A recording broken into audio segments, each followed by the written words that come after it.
Billy, just start rolling. Roll it. Start the camera and start rolling, man. I mean, you're gonna miss the shot.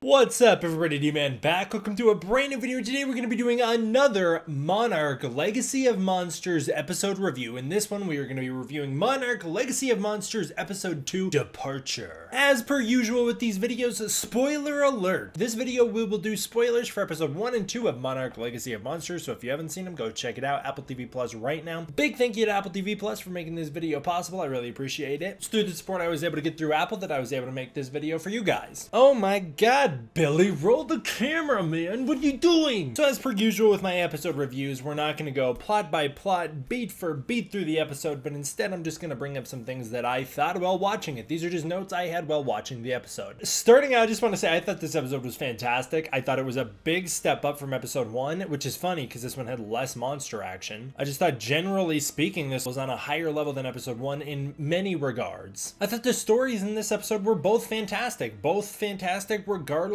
of which timeline we're in, whereas in the first episode I was far more engaged with the stuff happening in the 50s than I was with the stuff happening in the present. In this episode, not necessarily the case. I was pretty hooked on both of the plot line. The past story still doesn't weave together with the present story in a way that feels motivated or justified, and so it still kind of feels like we're dragging down the pacing for unknown reasons. But I still really dug both stories, and this episode was a lot faster paced and a lot better paced than the first episode. Where the first episode felt very slow, this one feels like we're kicking things into high gear, and I really liked that. Now, I know people have already been annoyed on my content about this show already, but the continuity is still annoying me personally. I mean, if you're gonna tell a story within the MonsterVerse, it's not much to commit to watching the MonsterVerse films. There's 4 of them. There's only 4 of them, and they're all relatively short, and then, like, the comic books, do those matter? Are they supposed to matter? Legendary, just quit telling us they matter, and we can move on much easier. But as long as Legendary tells us that the comic books matter, I'm gonna be annoyed when they don't. Now, that's not even my full issue with the show. My issue with this show is that it just has continuity errors within the movies themselves, and there's only 4 of them. Just watch them. But for the most part, while that stuff does annoy me, the storytelling was so strong in this episode that I am gonna look past most of it. So I just want to say that as high regards, the stories being told are being told well enough and are compelling enough that I'm gonna look past the things that I normally nitpick, even though I'll still bring them up. This episode was also directed by Matt Shackman, who directed the first episode of this show, with cinematographer Jess Hall returning for both episodes. I thought this was really solid stuff here. Even the music is kind of starting to grow on me. I kind of like it. It's kind of interesting stuff. Not as good as necessarily the other MonsterVerse theme songs, but it's pretty solid, I think. Overall, I thought this episode was pretty solid on the whole. Most of my predictions were just so not true that I did in the last video we talked about Monarch. Like, most of those predictions were just so not accurate, but I was happy with how things developed, so I'm not upset that I just got everything wrong, basically. I loved the emotional weight behind Kentaro's journey in this episode. I thought it was really strong stuff. He is currently my favorite character of the modern cast, and he sold it really well. His emotions were just so well portrayed and well developed. A thing that normally cringes me out in movies and shows is when a person goes through their whole destroying the room phase when they're angry and they're venting. This actually did it in a way where it felt okay because he does it in these bursts of frustration, and then he kind of contains himself and he kind of gets frustrated again and bursts out again, and it felt much more natural than normal. It didn't feel as forced as it normally does. I really like that scene where he's just kind of walking around the streets with his headphones on and he feels like he's kind of invisible to the world. I really liked that. I loved his discovery of the additional Monarch files. I found it a little strange, however, that him and Kate did not continue diving deeper into Monarch after seeing evidence that their father knew about the kaiju in the last episode. Like, that feels like a thing that they both would be actively doing, especially Kate. Kate, who is Miss I Want Answers, was basically just like, he totally knew about the MUTOs and Godzilla. Whatever. Washes her hands of it and tries to walk away. It's like, what are you doing, man? You're supposed to be the one who would want to dive deeper. That feels very out of character for her. As far as Kentaro's concerned, I kind of understand this guy who's like, has this high reputation of his dad built up in his head and why he wouldn't want to dive deeper into finding out the secrets of his father, but I thought the way he discovered the Monarch files in this episode was very natural and very interesting. I enjoyed the discovery of Lee Shaw as well. It's a little convenient that he's just happens to be stationed in Japan, but whatever, I'll look past that because I liked that there was this broader story reason for why Kentaro's finding it, and it ties kind of into this idea that Lee Shaw and Hiroshi had a deep relationship beyond what we've seen and beyond what's been implied, because they would, as we'll talk about in a little bit. I suppose the justification for telling this story, the one that they tell that's set in the past, is the fact that Kentaro finds the Philippines 1952 reel that Randa shot, and we are now seeing the story that goes along with it. But because Kentaro finds the tape after we've already started that story, it just feels like it's a little unjustified and unmotivated. I really liked the scenes of Kate being stalked through Tokyo, and I think they could have pushed that even a little further to make that sequence much more intense and scary, but I get that they kind of needed to cut things down because they're trying to shoot for a 50-ish minute runtime, which I don't totally understand because you don't have any commercial breaks, so you can do whatever you want. You're on a streaming platform. If you wanted to make this episode an hour and 15 minutes, you sure could have. I don't know why they feel the need to keep to a normal television show pacing. Oh my god, Kate needs to stop hanging up on her mother. Kate, you're just making yourself unlikable the way you treat your mom. I don't like it. Kate, be nice to people. One guy I did find instantly likable was Tim. I thought he was super great. I also liked when he's like, I'm a Tim. I'm the most harmless kind of guy.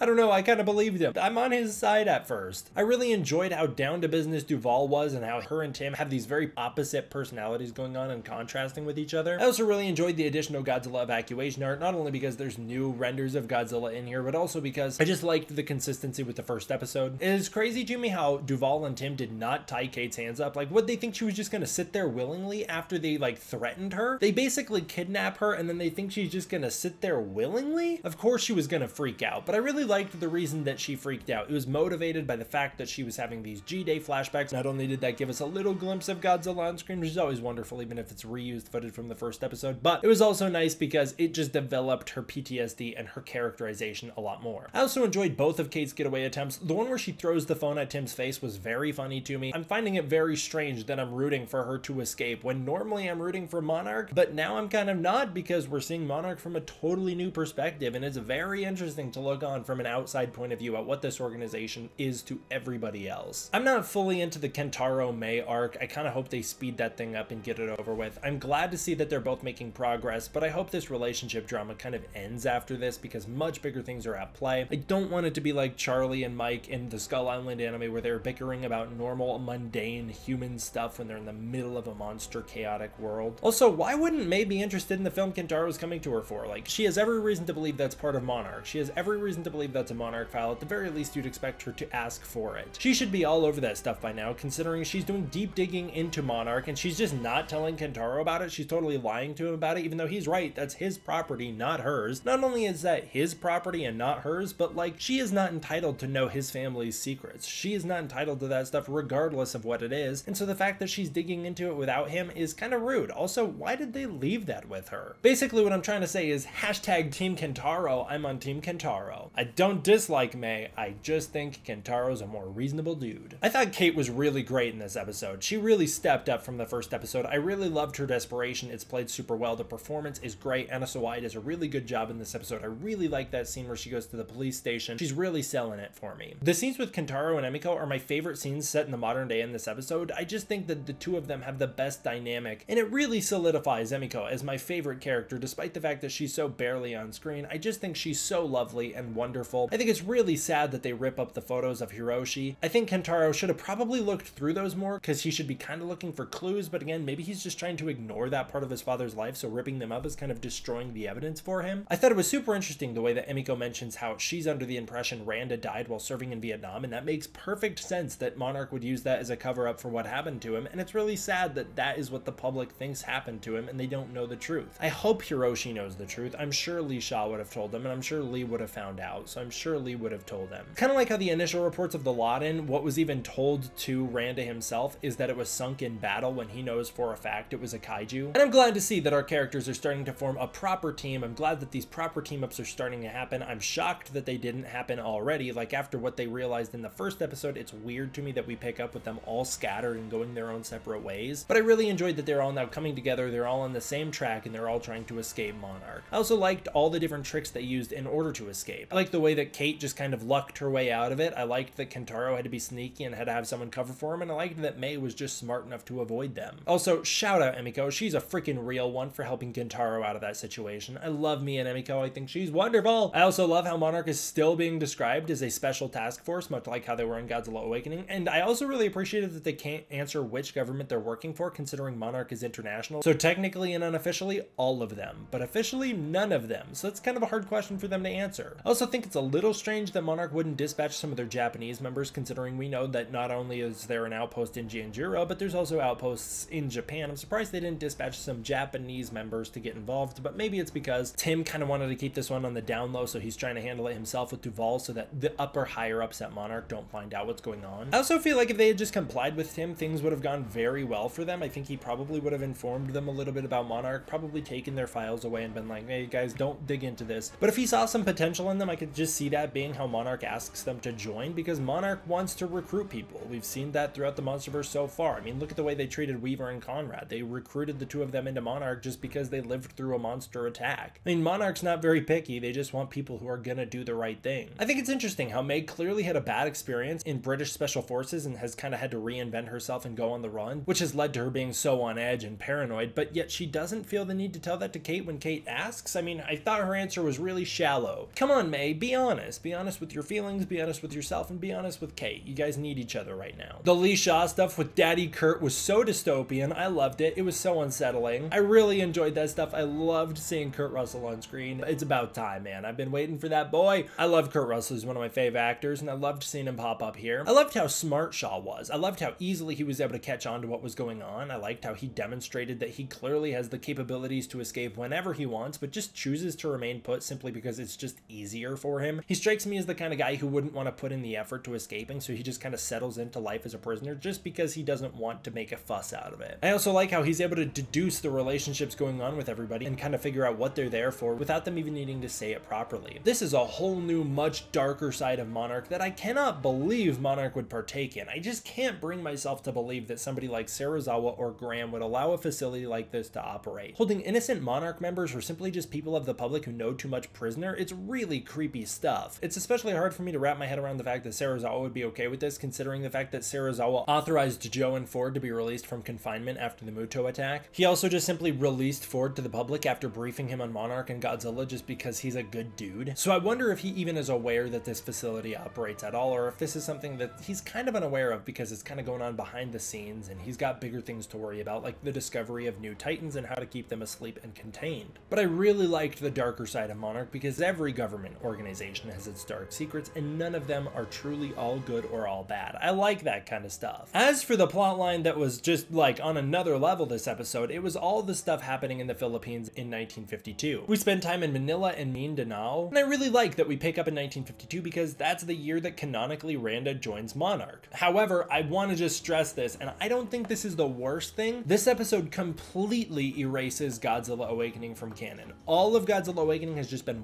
wiped off the slate. In Godzilla Awakening, Shaw is already working for Monarch by the time we meet him in 1946. Originally in canon, Monarch was founded in 1946 by President Truman as a special US-Japanese task force meant to investigate incidents like the USS Lawton and specifically the Shinamura. Now we see in this show, Lee Shaw is just assigned as a scientific escort in 1952 and just happens to stumble upon Monarch by chance. It's a completely different origin story for this character and completely changes the foundations of his role in Monarch. And also it just seems like without him being there to investigate Shinamura, which should be happening between 1945 and all the way up until 1954, that whole comic can't exist anymore. The reason I don't think that's the biggest deal is because the comic never really fit in canon to begin with. It's not very well written. It was written based off a previous draft of the Godzilla 2014 script, so it introduced tons of continuity errors that were just unaddressed. And I'm glad that we're kind of just ignoring that happened, taking some inspiration from it and doing our own thing with it. I wish that Legendary would be more transparent about what's canon and what's not, and I wish they would be more on top of that stuff because currently they're not at all, and it's actually genuinely embarrassing. The intro to this episode was just fantastic. It put a huge smile on my face from the second it started. I loved starting out with Ray Charles' What I Say. It was fun to see Shaw get into a fight in order to defend this woman against his fellow soldiers. It makes him a pretty nuanced character, which is pretty great. I think it's interesting that as a guy who lives in this time period, he's so clearly a good guy, but he still holds these internalized sexist values. That's the kind of thing that's going to turn off some viewers, and you're cringe if that turns you off, man. Come on, wake up to history. These types of historical characters are incredibly important and interesting, and if you can't face what actually happened in history, and this is such a tame version of it, you're living in a fantasy, dude. I really liked his character. I thought that demonstrated who he is really well. I thought this was better done than it was in Kong Skull Island, which has a similar scene, but it's not as well written. Also, just shout out to Christopher Haderhall. I don't know how to say his name. Christopher Haderhall's General Puckett. I thought he was great. great for the limited screen time he was on screen. He carries a really grand presence with him. How did Sean not ask about the fellow soldier who went missing and died? How did he just kind of just go, all right, I'll join the escort without even knowing what it is? And how did he not bring it up to Keiko? Was she aware of that? Did she know what happened to that guy and just didn't bring it up? Or was that something to do with Randa? I have no idea. I also just loved the first meeting between Sean and Keiko. I think they both have a fantastic dynamic. The scenes where they're driving together to the investigation site, it was just so much fun, and both actors carry such a great screen presence. Now we have 2 more shooting locations checked off our Monarch list, with the bar that Shaw gets into a fight in. We saw them film that. And now we see the actual Skull Island filming. It's on Hawaii. This is where the original Kong Skull Island film was shot, or at least the Hawaii portions of it. Now we see those iconic mountain ranges in the background of these shots here, and we can see it's just not Skull Island, which means so much of my predictions about what this show is going to be are so wrong, and actually for the better. Because I was getting really worried that there was going to be some stupid plot line where Randa goes to Skull Island when he's young and just never notices, and then it's like, what? And I'm glad it was just the Philippines, and it's like, oh, this is just a normal ass place that Randa's looking for a monster at. I thought that was so much better, and it also makes the idea that monsters are so prevalent in all over the world much stronger. I cannot stress enough how much I love seeing a shoot on location in Tokyo and in the woods in this show. Like, you can tell they're in the woods, they're deep in the woods in this show. We need more location filming in the MonsterVerse because that's what elevates Godzilla 2014 and Kong Skull Island to such a higher level. It makes those feel like true cinema. It makes them feel more real and personal than the following MonsterVerse films, King of the Monsters and Godzilla vs. Kong, which made extensive use of green screens and sound stages and completely weakened and cheapened the aesthetic and value of those films. I get that it's cheaper, but this show just proves when you spend the extra money, it just looks more beautiful and it's more worth it. The introduction of Randa in this episode was so much fun. I loved Randa in this episode, and I really enjoyed the dynamic between all 3 of those characters. Randa is a lot of fun in this episode, and his charisma really elevates him above where he was in the last episode. He's completely redeemed. I have no more questions about his performance. I also really love that Randa is the one to come up with the term MUTO. It's just a great little bit of lore and was a lot of fun to have at it. I like knowing that that term comes from one of our legacy characters. It's interesting that he seems to be a part of Monarch while Keiko isn't, considering I really thought it was going to be the other way around at the start of this episode, because he says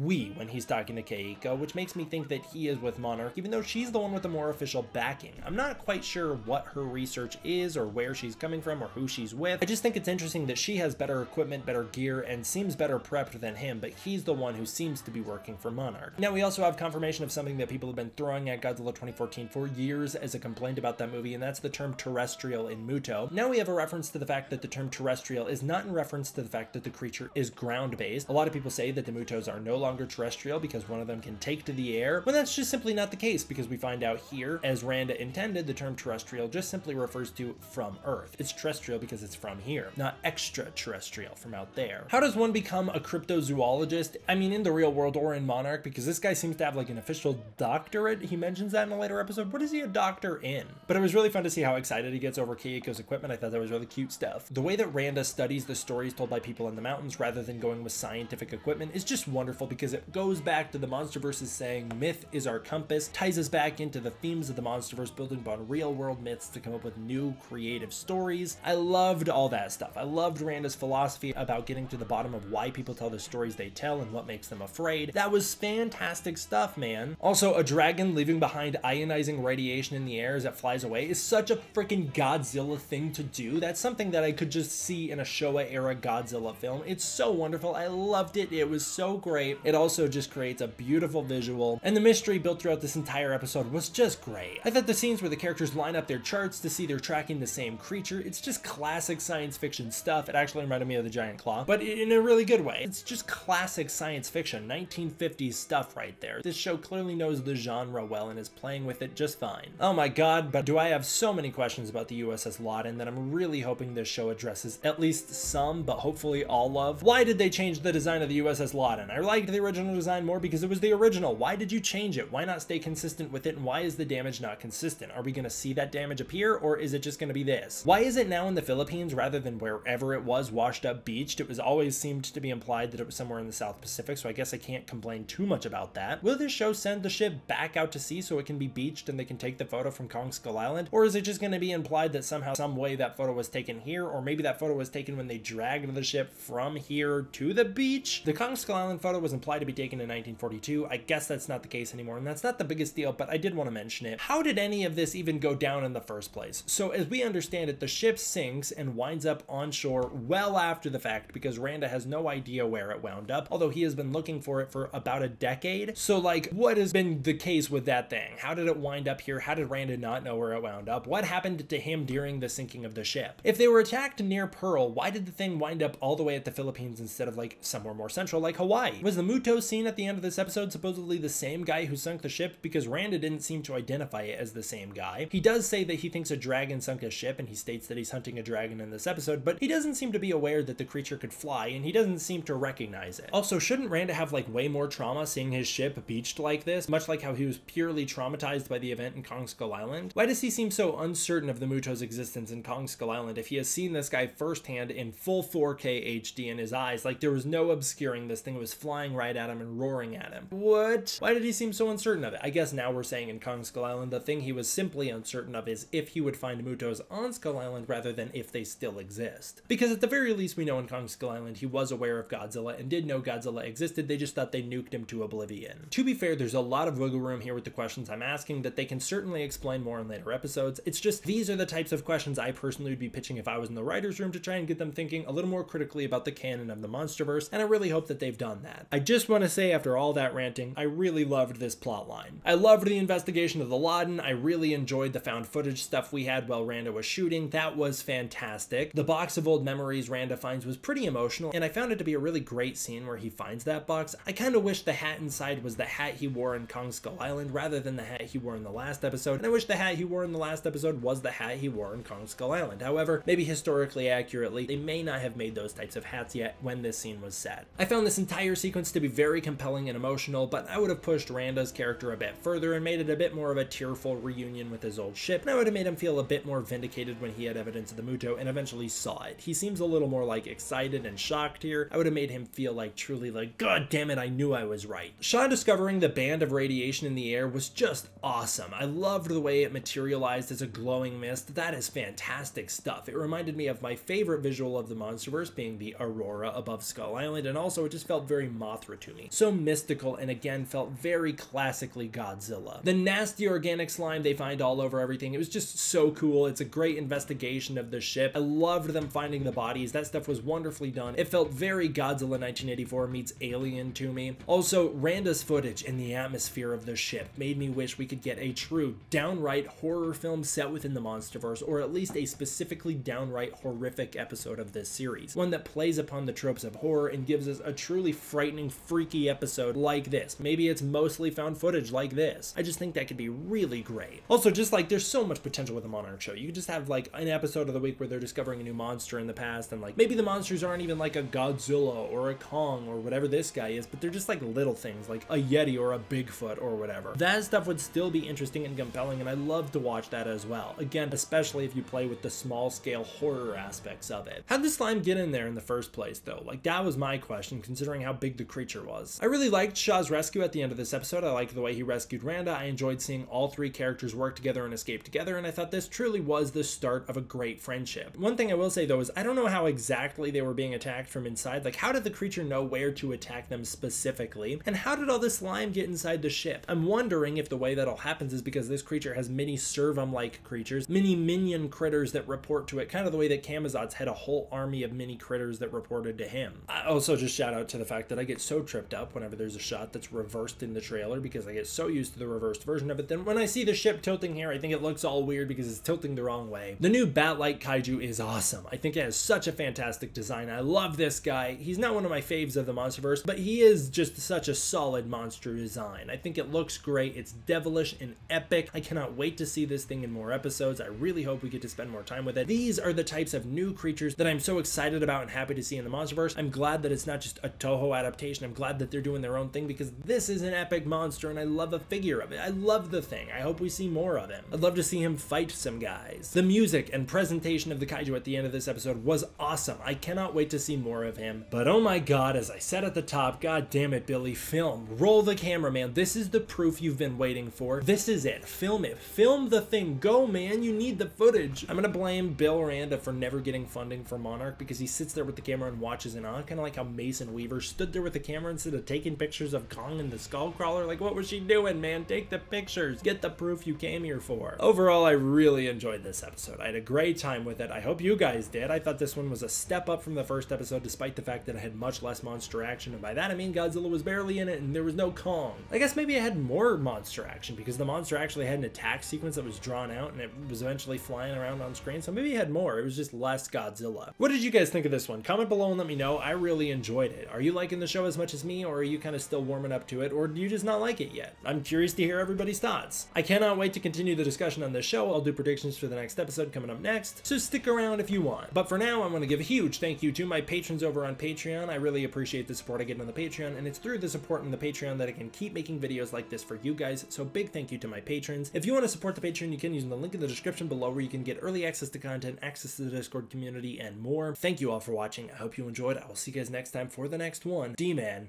out.